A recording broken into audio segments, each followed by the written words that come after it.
Copy my horsey. Cuphead. Yep, copied. Okay.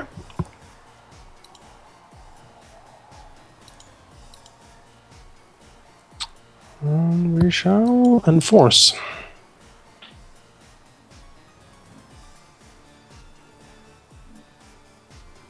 That indicates that this is the Hambley Farms.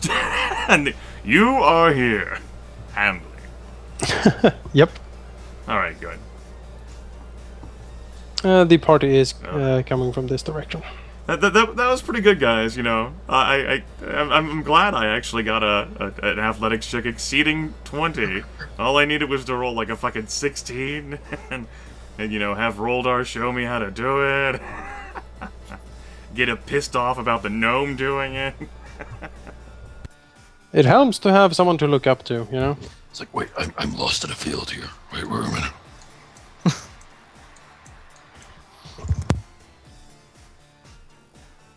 Yes, the Hambley farm is nestled at the western edge of the Whisperwood. First, like when the party approaches these, you know, hills and fields, they do notice sort of an intricate pattern of pathways and you know, areas where no doubt the farming family has, you know, traveled up and down the roads here to tend to their fields. There's a bit of a maze, almost, it looks like, but it seems to, like all roads, seems to at some point converge up on a hill where the party, in the rapidly falling gloom of dusk, can make out what looks like some sort of farmstead.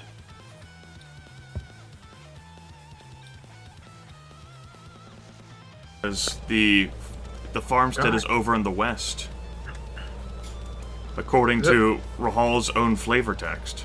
Yes. So obviously we're approaching from the east. Fair enough. Sure. Sure. I mean, you can point at me all you want, and you did Gog. I'm just saying. So, right. He just didn't want to say anything because he wanted to hide his shame. I'm muted. Hello. That's what I tried to tell you. The air is very still this evening when the party rides up the road. On the pathway, I should say.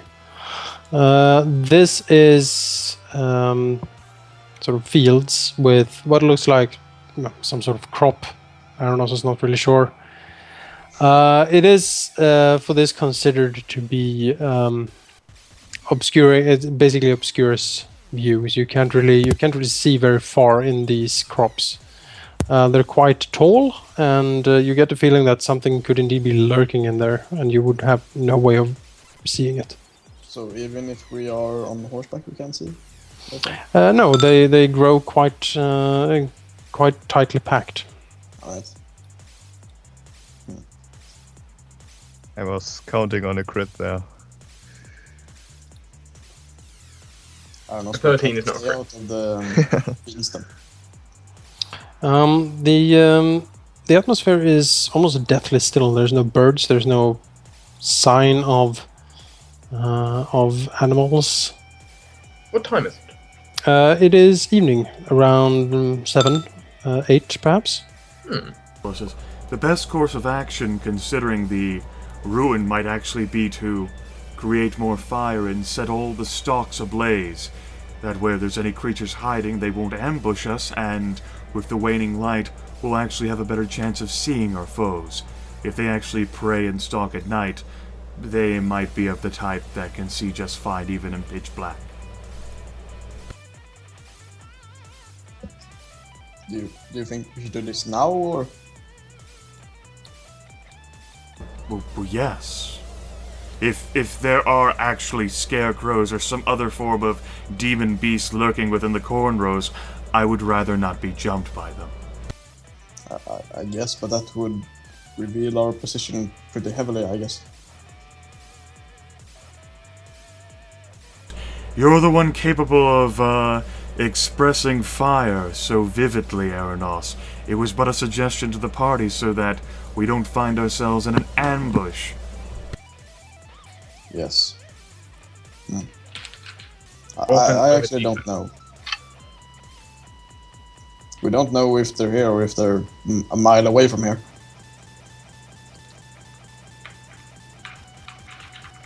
I mean, how much further is this farmstead? So, You do believe it is fairly close. If you followed this road down here, you would probably reach it in 10 minutes, perhaps. I'll just pose an open-ended question. Arenoss, since you've decided to come along with the Spiral Vanguard, how lucky have we been in regards to not running into trouble or danger? Not very. But we don't know when it's gonna happen. That's my point. Right, we don't know when. I would rather burn down these things than, I mean, Saloro shrugs. As far as we know, they're going to be burned down anyway, because the farmers are going to be terrified of any foul creature hiding in it. I guess. I think it's a decision for you, Erevan. If you want me to set these fields on fire, I certainly will.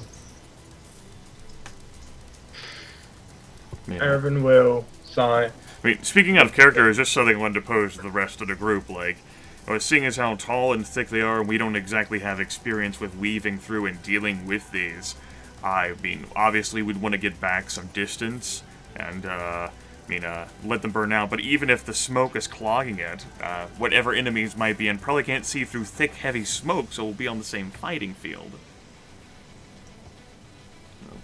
I'd rather not walk into a narrow corridor trap, speaking as a player and as a character. I approve of more or less senseless destruction. It's completely valid and legitimate, a way of influencing battlefield tactics. Erevan's eyes will just reopen after thinking for a few seconds.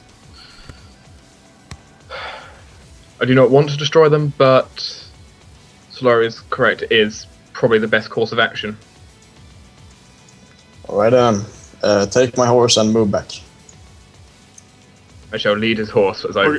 Eventually there's going to be a clearing where the sort of like the cornfield ends and like normal grassland begins. Unless we find like 19 miles of corn. Then that could be burned down 19 miles. Obviously they'll have like divided patches that would separate, you know. The various, like, this is your plot, this is my plot, this is baby Jonathan's plot. This is Jebediah's plot, he hasn't built the barn yet.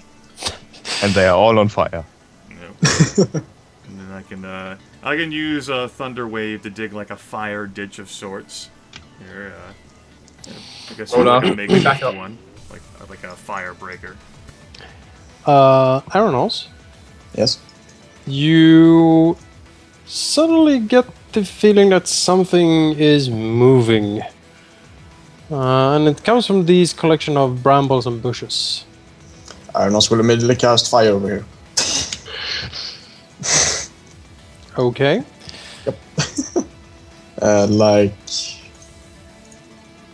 Like so. Okay. For children hiding in the fields, just go get incinerated. Well, you may cast fire. Alright. Let's see, how much damage do you do? 16. Alright. The burning spray engulfs the brambles, and they start to smolder and crackle as fire slowly starts to take hold. Out from these brambles step a creature of quite horrid complexion. It has a leering, almost bestial face. Its eyes glows with malevolence, and it has a long, red, sticky tongue sort of lashing all about. Its skin seems to be deformed in some way, dark blue, purple, and sort of hardened into almost some sort of like carapace or armor. And it glares at Arenoss and, by extension, the party.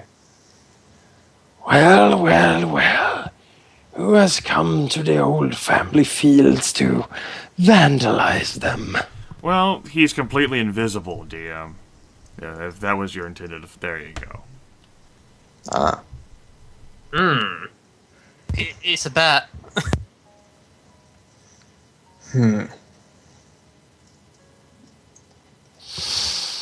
What a great long tongue you have there. The creature sniffs. Ah, yes. The fresh blood and meat of intruders. He sort of licks his lips. Ah, yes, quite savory. Quite savory. And the master didn't tell us to feed. He sort of looks very intriguingly at Arenoss. And Arenoss gets the feeling that he's, being sized up for a dinner plate. Yes. Arenoss just continues to cast fire in front of him. Just heedless of the creature. Very well. Takes a few steps Very back. well then, my family. Come. We have guests to entertain. Running away. Yeah, we go to initiative as the creature lurches into motion towards the party.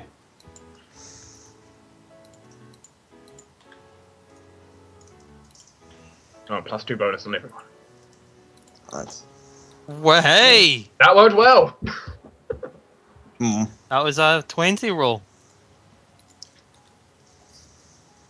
Let's see here. What was mine? Mine came out as a...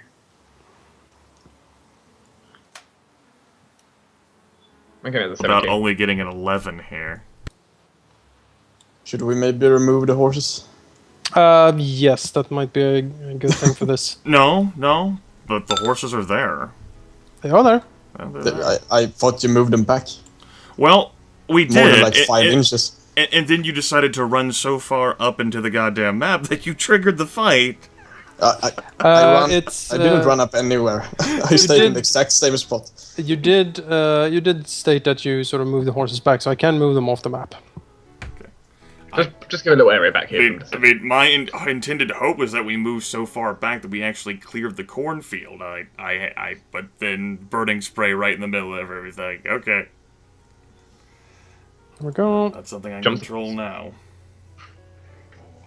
Roldar. Okay, let's see. I've got a movement speed of 5.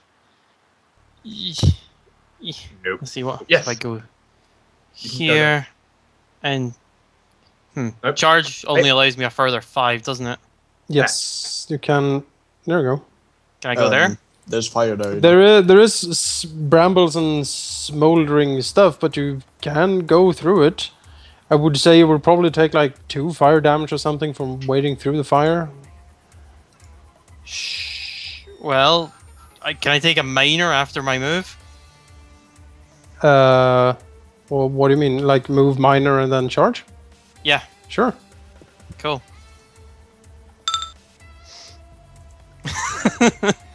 Boom! Racial power, reduce 5 all damage until the end of my next turn. Oh, my internet's dying. Here we go again. Oh, my dime before, so.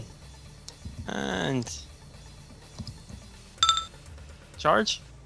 Whiff. Whiff.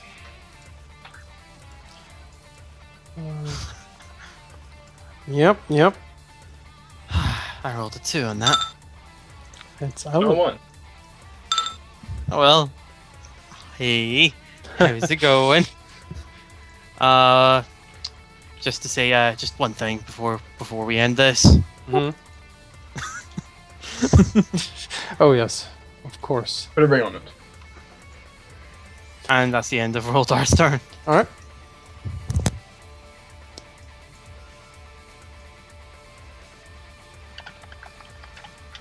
Sheep.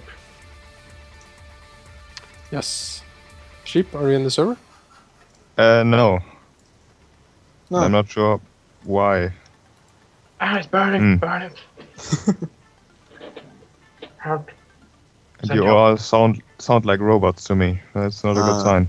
Yeah, the same before. Should be fire over here as well. Let's see. Seems that I can connect, but very slowly. Arenoss, it appears you made the battlefield slightly more difficult to traverse. It was your decision. Don't blame me. Waiting for sheep. Can you hear me anyways? Yeah. Yeah. Okay, I might have to restart my router or something. Something is really wrong. Oh. Maybe. I'm at completely wrong place. I can get you here. I'm on Sandpoint. Help. Send help.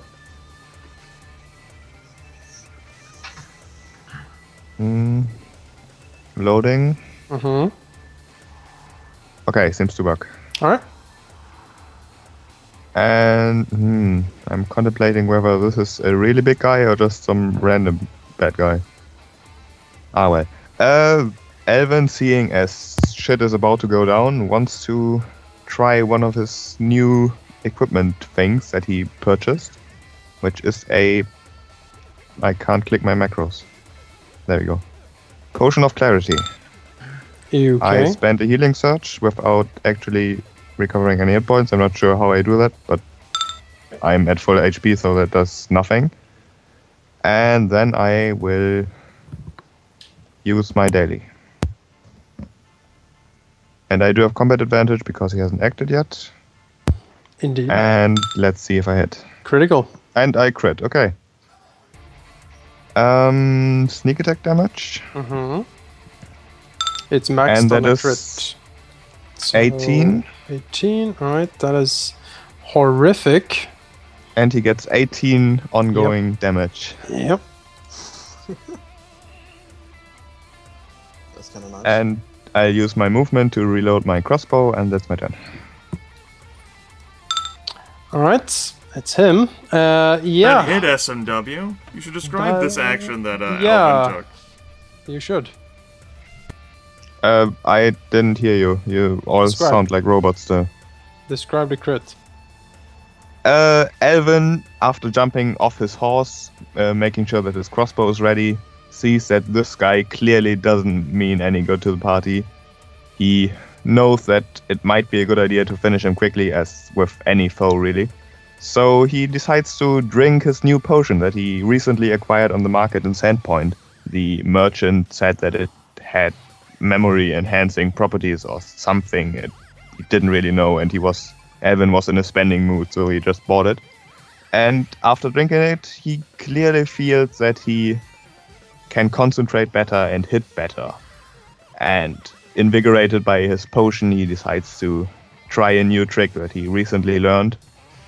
So he takes a few seconds to aim at whatever spot that seems most vulnerable, and shoots. And apparently, he hits. And this abomination or whatever it is seems really, really badly hurt. And Alvyn approves.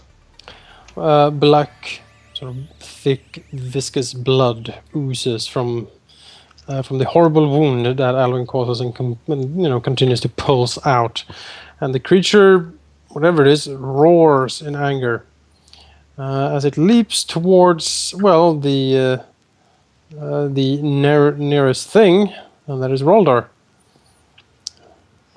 And -5 damage on any attack when Roldar. Huh? And the creature's huge scythe-like claws come up, gleaming with some horrid black fluid on them, and he slashes for Roldar's throat. Let's see here, -5 damage. Yep. Okie-doke.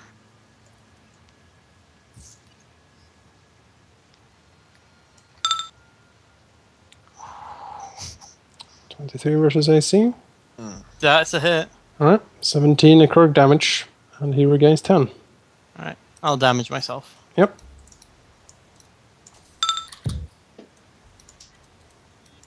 damage, unless the -5... Oh, okay, -5 was already factored in. Never mind. Yep. Reaped. Let's see here. He will try to save against Bloodbath. And succeeds. No. Too bad. Well, it should still have ticked once at least. Yes, it did. Excellent. Yes, there is some movement to the west of the party from this area. And they can spot a smaller creature of similar make, though. Doesn't seem to be quite as, powerful as the one Roldar is currently facing. But it is gingerly making its way, sort of dashing and hopping through the undergrowth here. And seems to be going towards the one starting the fires. I see. Shrieking in bloodlust as it flashes its claws. It tries to claw Arenoss. And misses. Right.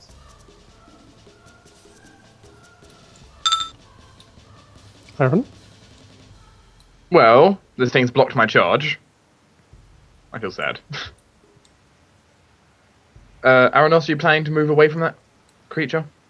Maybe. Yeah, I think so. Because I can Wolfpack tactics you out the way. If you feel like it. Yeah, sure. Step in. Wolfpack. And swing! Kaboom! By 20s! Wow. Yeah, describe this. Erevan, seeing this thing dive out the bush and attempt to claw Arenoss, just dives forward, pushing Arenoss back, and with a swing, his deathly black sword swings upward, slicing through the creature's chest, leaving a very large tear in it. Alright. He does notice, though, that the creature seems to resist some of the necrotic energies from the sword. Aww. Nevertheless, Oh well. it is grievously wounded. Do not mess with the Eladrin. Apparently. Jeez. And that'll be my turn. Alright, fantastic. Saloro. Not even fucking with this. No, we're not even fucking with this.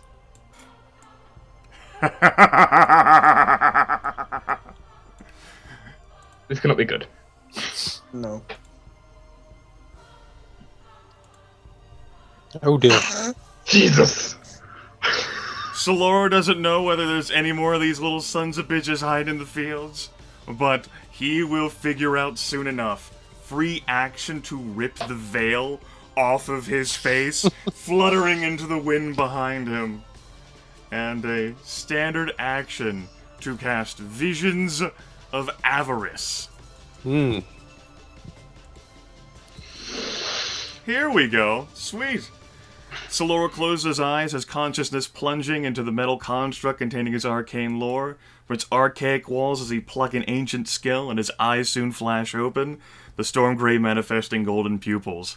Lips curling upward, his coruscating hands blitz the air, a blur of glimmering promise. Suddenly a fabulous treasure appears before his adversaries, and they cannot help but throw aside caution to seize it. I don't know whether there was any other enemy in that burst, was there? Yes. Okay, I'll make combat rolls for them. I'll just Two. Two more, okay. We'll go ahead and make this combat roll. That's going to be a 24 versus Will. Yep, that's a hit. And that's going to be a 25 versus Will. That's a hit. All of our friends here, you can just drag the two that we can't see here close to the middle as possible. We'll move him directly into the middle and just combine them into a nice little neat 2x4. As, Saloro says something, as he blows the glimmering dust in the end. You want blood? How about gold? And obviously they're all like, gold? Prizes? Money? Gold! My gold! Oh, that's a lot of them.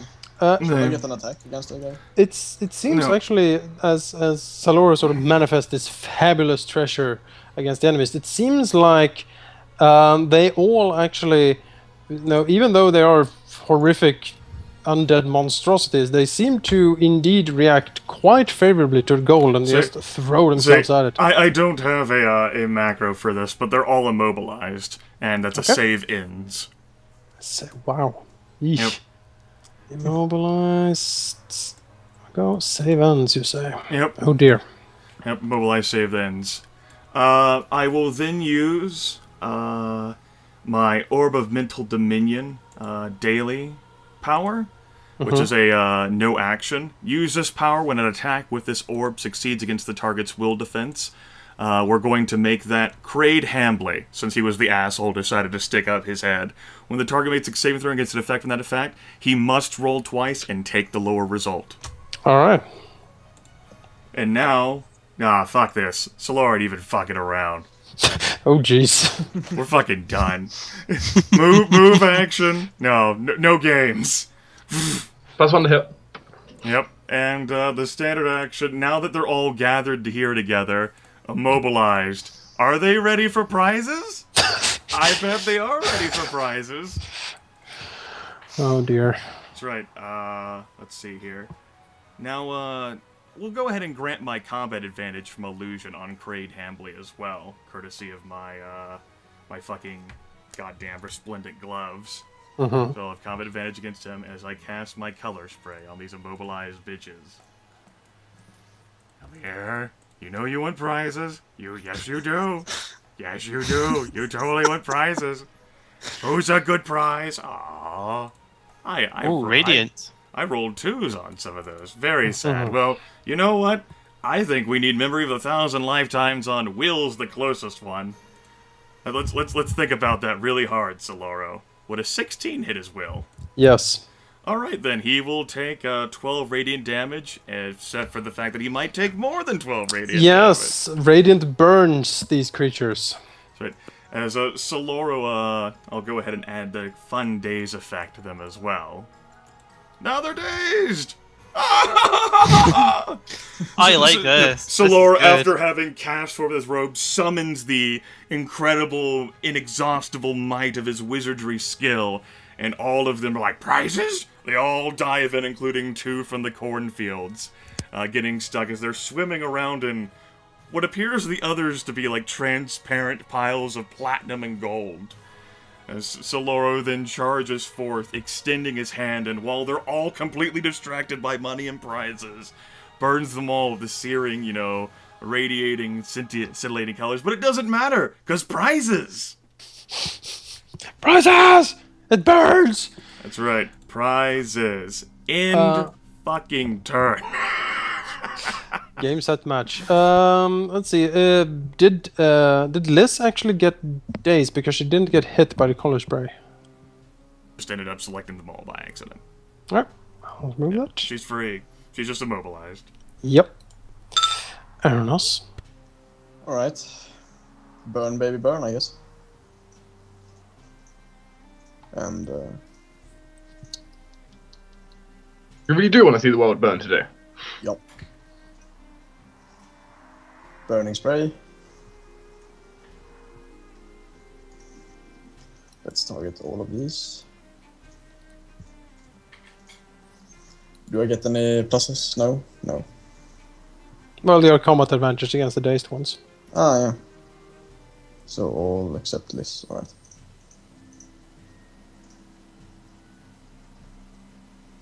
Them in a Lag. nice, neat package. There we go. Burn! But you know what? It's okay, because prizes! And now they're drawn to a middle of a flaming ball. Burning treasure is the best treasure! Yep. And then action point. Okay. I mean, why not? They're all gathered right there. Exactly. On the head. I'm gonna use my daily then. You're level 1 daily, right? Yeah. Okay.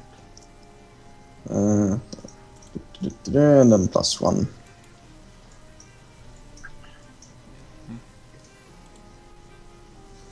Well, One down. fire and lightning. Yup. Now you're smothered in fire and lightning, Arenoss. So describe your activities, as my man. Yeah, so Arenoss just runs forward past Saloro and reaches out both his arms, and fire and lightning simultaneously comes out of his arms and engulfs the creatures, picking up fake treasure. And then the fire and lightning goes back and then starts turning around Arenoss in a very nice display. All right. The walking fireworks show. Yep. I almost feel bad for this guy. Indeed, sorcerer. And surely they take fire damage. Yes. Of course, is completely immobilized, and she can't make that saving throw until the end of her turn. Indeed. Let's see here. You can grab treasure.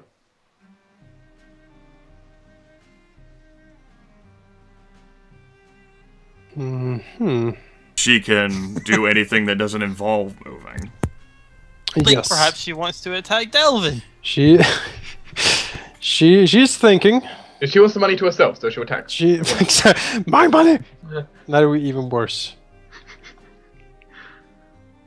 Why not? The apparently female creature being burned by all of this fantastic treasure and shocked by this fantastic treasure and, well, heavens know what else, will turn her hideous visage upon the closest party members as she will scream in a death shriek, basically trying to overwhelm you with her psychic shrieking powers. Let's see here. It's a close blast 5.